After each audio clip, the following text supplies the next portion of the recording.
quand la tristesse arrive, je sais tu es là, toujours près de moi. Bon jeudi et bienvenue dans votre émission La Victoire d'amour. J'espère que vous allez bien ce matin, qu'on se prépare à vivre une magnifique journée. Et on rejoint quelqu'un qu'on apprécie beaucoup, notre ami Marcia.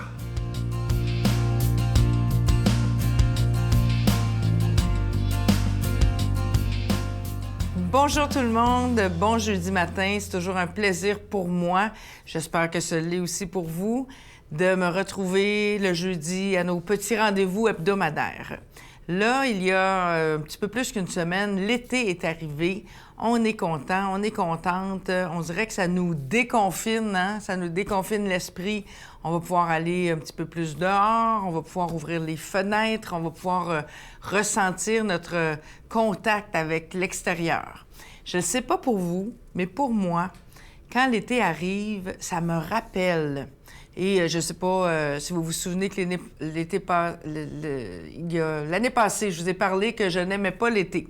Mais il y a une chose que j'aime de l'été, c'est que ça évoque en moi des souvenirs d'enfance. Quand l'été arrive, bien, c'est toujours la fin des classes, c'est toujours l'idée des vacances, l'idée du melon d'eau mangé dans la cour avec mes sœurs, puis ma mère qui se baigne dans la piscine avec nous, puis mon bébé sœur qui est à côté dans la poussette. Ça évoque de beaux souvenirs de l'enfant que j'ai été.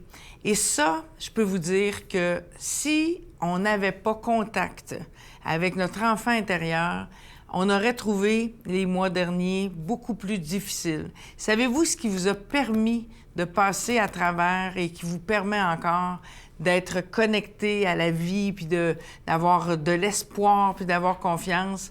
C'est votre enfant intérieur qui, lui, tu sais, ça peut avoir l'air un petit peu fleur bleue là, de parler d'enfant intérieur, mais je veux juste vous amener à penser à l'importance de cultiver cette relation-là avec notre côté enfant. Quand on était enfant, là, on n'était pas inquiet, on jouait dehors, on rentrait, on avait de la misère à rentrer le soir parce qu'on voulait jouer toute la nuit. On ne portait pas sur nos épaules ce poids-là, cette pression-là, cette peur-là.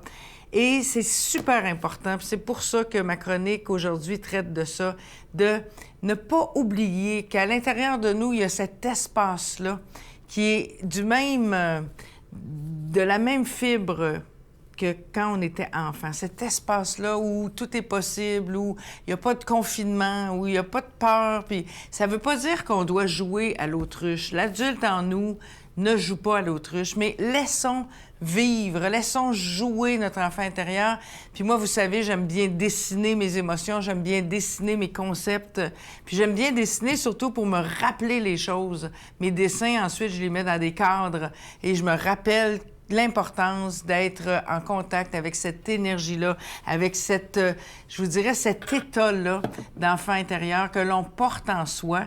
Et je vous invite aujourd'hui et pour le reste de l'été, je vous invite à inviter votre petite fille intérieure, votre petit garçon intérieur à venir passer l'été avec vous. Puis quand l'été sera fini, bien, je vous referai la même invitation pour l'automne, puis pour le reste de notre vie, parce qu'on en a besoin de cet enfant-là. C'est lui, c'est elle qui nous aide à continuer. Notre Père qui es aux cieux, que ton nom soit sanctifié, que ton règne vienne, que ta volonté soit faite sur la terre comme au ciel. Donne-nous aujourd'hui notre pain de ce jour. Pardonne-nous nos offenses comme nous pardonnons à ceux qui nous ont offensés. Ne nous laisse pas entrer en tentation, mais délivre-nous du mal, car c'est à toi qu'appartient le règne, la puissance et la gloire pour les siècles des siècles. Amen. Je continuerai à croire, même si tout le monde perd espoir. Je continuerai à aimer, même si les autres parlent de haine. Je continuerai à construire, même si les autres détruisent. Je continuerai à parler de paix, même au milieu d'une guerre. Je dessinerai des sourires sur des visages en larmes et je tendrai les bras à ceux qui se sentent épuisés. Oui, je continuerai à croire. suis tellement content de vous présenter ce beau cadeau du mois de juillet. Il est vraiment très, très beau. Il a été fait sur mesure pour la victoire de l'amour. Il s'agit du pendentif de l'Ange gardien. Il est plaqué nickel argenté et il est serti d'un beau petit diamant synthétique qui est de la couleur bleu saphir. Il est déjà béni et la chaîne, vous allez être content, elle est déjà incluse. Je vous rappelle que vous le recevrez avec un don de 25 $, excusez-vous les deux, avec un don de 40 $. Je me permets de vous demander votre aide au niveau financier, au niveau de la victoire de l'amour. Vous savez que, comme je vous disais dernièrement, le mois de juin était assez difficile. Alors, merci de faire ce que vous pouvez pour aider la victoire de l'amour afin qu'on puisse continuer d'annoncer la parole de Dieu par la télévision depuis déjà 25 ans. Je vous donne l'adresse, la victoire de l'amour, case postale 120, succursale Boucherville à Boucherville, J4B 5E6, je vous la redonne, la victoire de l'amour, case postale 120, succursale Boucherville à Boucherville, J4B 5E6, également par téléphone, par carte de crédit du lundi au vendredi de 8h30 à 16h30 dans le 514-523-4433, 514-523-4433 ou sans frais le 1-888-811-9291, 1-888-811-9291 et aussi sur notre site Internet, le www.lavictoiredelamour.org. Alors, regardez ce bel ange gardien. Il est vraiment de toute beauté. Il est plaqué nickel argenté. Il est serti d'un petit diamant synthétique de couleur bleu saphir et la chaîne est incluse. Je veux prendre le temps de vous remercier de tout cœur de votre grande générosité parce que sans vous, cette émission, elle ne pourrait pas exister. Et imaginez, ça fait plus de 25 ans déjà. Merci de votre générosité et merci aussi de votre prière.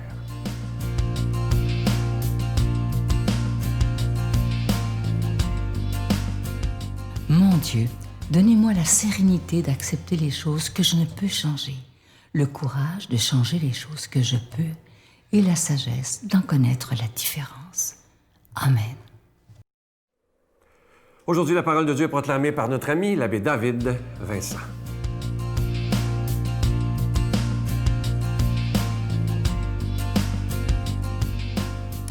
En ce début du mois de juillet, accueillons la parole de Dieu comme une belle brise fraîche. Bonne nouvelle de Jésus-Christ selon saint Matthieu. Jésus monta en barque, traversa le lac et alla dans sa ville de Capharnaüm. Et voilà qu'on lui apportait un paralysé couché sur une civière. Voyant leur foi, Jésus dit au paralysé, « Confiance, mon fils, tes péchés sont pardonnés. » Or, quelques scribes se disaient, « Cet homme blasphème. » Mais Jésus, connaissant leurs pensées, leur dit, « Pourquoi avez-vous en vous-même des pensées mauvaises? Qu'est-ce qui est le plus facile de dire? Tes péchés sont pardonnés, ou bien de dire, lève-toi et marche? Eh bien, pour que vous sachiez que le Fils de l'homme a le pouvoir sur la terre de pardonner les péchés, alors il dit au paralysé, lève-toi, prends ta civière et rentre chez toi. L'homme se leva et rentra chez lui. En voyant cela, la foule fut saisie de crainte et elle rendit gloire à Dieu qui a donné un tel pouvoir aux hommes. Acclamons la parole de Dieu. Louange à toi, Seigneur Jésus. Dernièrement, j'ai dû faire quelques réparations chez moi et ça prenait quelqu'un qui connaissait davantage la construction que moi. J'ai donc fait appel à quelqu'un qui travaille dans ce domaine. C'est un jeune dans la trentaine qui est venu effectuer mes petites réparations. Et lorsqu'il a appris que j'étais prêtre, oh là, il était, on dirait, un petit peu comme timide de me dire « Oh, je suis pas bien pratiquant, moi, dans la vie, puis jeune, j'ai même pas fait mes sacrements. » Alors, je ne sais pas pourquoi il a senti le besoin de me dire qu'il ne pratiquait pas puis qu'il n'avait pas vécu ses sacrements, mais en jasant, il a commencé à me questionner un petit peu sur l'Église, sur la foi, la spiritualité, puis il me disait lui-même un petit peu comment il voit ça, la vie, l'importance que la création il a pour lui, de prendre soin de l'environnement, de ne pas polluer, de faire des choix éthiques dans la vie également. Et il m'exprimait que l'été, il fait de l'observation des étoiles et que devant toute la grandeur de l'univers, il ne peut pas faire autrement que de penser qu'il y a sûrement une force plus grande que nous devant tout cela. Moi, en l'écoutant parler, je me disais, pour quelqu'un qui me dit qu'il ne pratique pas et qui ne sait pas trop s'il a la foi, un peu à l'image de Jésus, moi, je reconnais dans le cœur de cette personne un désir, une soif de la foi, beaucoup plus qu'on le pense, surtout à première vue. Et avec lui, on a eu l'occasion d'échanger, puis il continue encore parfois de m'écrire, puis de me poser des questions sur l'Église. Je l'écoute, je suis attentif à ce qu'il y a dans son cœur, puis j'ose parfois une parole ou l'autre. Je ne suis pas là pour lui rentrer la foi à coups de marteau, mais en étant attentif à ce qu'il vit. Jésus, tout au long de son ministère, a été attentif à ce qu'il y a dans le cœur des gens, à la foi qui est déjà là. Pensez à la Cananéenne, cette femme qui avait des problèmes de santé, des segments depuis qu'elle était jeune, et qui voulait toucher le manteau de Jésus pour être guérie. Bien, Jésus, en la faisant de l'ombre, va lui dire « Va, ta foi t'a sauvé ». Ou pensons au centurion romain qui vient voir Jésus à cause qu'un de ses serviteurs est malade et qui demande à Jésus de le guérir, mais de ne pas se présenter chez lui parce qu'il n'est pas digne de le recevoir. Jésus, ému par la foi de ce centurion, va lui dire « Va, ta foi a sauvé ton serviteur ». Bien, moi, là, aujourd'hui, je constate que Jésus, là, il est touché de voir les personnes qui lui amènent un malade, un paralysé. Il est fort probable que les personnes qui amènent à Jésus cette personne paralysée ne doivent pas être des professionnels de la loi juive, ce pas des scribes ou des docteurs de la loi. Aujourd'hui, je pourrais dire que ce seraient des personnes qui ne connaissent pas leur credo ou qui ne connaissent pas leur prière par cœur. Mais il croit qu'en apportant à Jésus un malade, il va le guérir. Et Jésus va être touché par la foi de ces personnes. Jésus va être d'abord attentif également à la souffrance, au cœur, à ce qu'il y a à l'intérieur du paralysé. C'est pour ça qu'il lui dit « Tes péchés sont pardonnés ». Voilà ce qui guérit vraiment, ce qu'on a en dedans. Mais par la suite, pour que ceux qui doutent puissent croire que Jésus est le Fils de l'homme, il va dire au paralysé « Lève-toi, prends ton brancard et rentre chez toi ». Mais ce qui a d'abord touché Jésus, c'est la foi de ceux qui vont lui apporter le malade, qui vont lui apporter la personne qui souhaite que Jésus guérisse. Aujourd'hui, comme chrétien, comme chrétienne, peut-être qu'en regardant le monde autour de nous, on se dit « Ah, c'est tout en train de tomber. Il n'y a plus de foi. Les gens ne sont plus croyants. » Moi, je t'interpelle aujourd'hui à entrer dans le regard de Jésus et à regarder le cœur des gens, à être attentif à leurs désirs, à leur soif, à leur intérêt, aux questions qu'ils portent. Peut-être que tu vas découvrir qu'ils ont la foi beaucoup plus que tu penses. Ils l'expriment de manière différente. Puis il est fort probable que la pratique de la foi va également changer. Elle ne va pas disparaître. Mais vraiment, d'avoir ce regard de Jésus, un peu même comme Jerry Boulette le chantait, hein, de voir la vie avec les yeux du cœur, je suis convaincu que tu vas voir des choses extraordinaires. Moi, vraiment, là, rentre dans le regard de Jésus, vois ce que les gens portent et bénis-les comme moi je te bénis ce matin. Au nom du Père, du Fils et du Saint-Esprit. Amen. Je vous salue Marie, pleine de grâce. Le Seigneur est avec vous. Vous êtes bénie entre toutes les femmes, et Jésus, le fruit de vos entrailles, est béni. Sainte Marie, Mère de Dieu, priez pour nous pauvres pécheurs, maintenant et à l'heure de notre mort. Amen.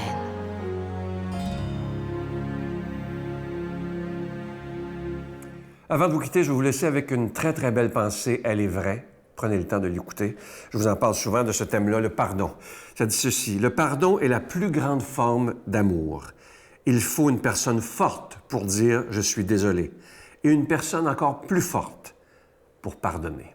Je vous souhaite tellement d'être capable, si quelqu'un vous a fait du mal, vous a blessé, je vous souhaite d'être capable de pardonner, de ne pas garder de haine à l'intérieur de vous, parce que la haine, il n'y a rien de pire sur notre planète. Ça donne des maladies, ça nous empêche de dormir. Prenons le temps de pardonner. C'est pas juste pour l'autre qu'on le fait, parce que pardonner, c'est d'abord un cadeau qu'on se fait à soi-même afin d'être libre, enfin. Il y a trop de gens qui font du ressentiment et c'est pas ça qui rend heureux. Mais le pardon nous rend toujours, toujours beaucoup plus heureux. Je vous souhaite une belle journée. À demain. Bye. Au sens où ce que ça fait la pornographie, c'est que notre regard devient... on finit par déshabiller tout le monde qu'on voit. Les Tu filles, disais que tu tombais en amour 20 fois par jour, là? Mais à peu près. Même que mes notes chutaient, j'ai toujours été excellent à l'école, mais là, j'étais constamment déconcentré en classe parce que je faisais que m'imaginer un monde fantaisiste de sexualité.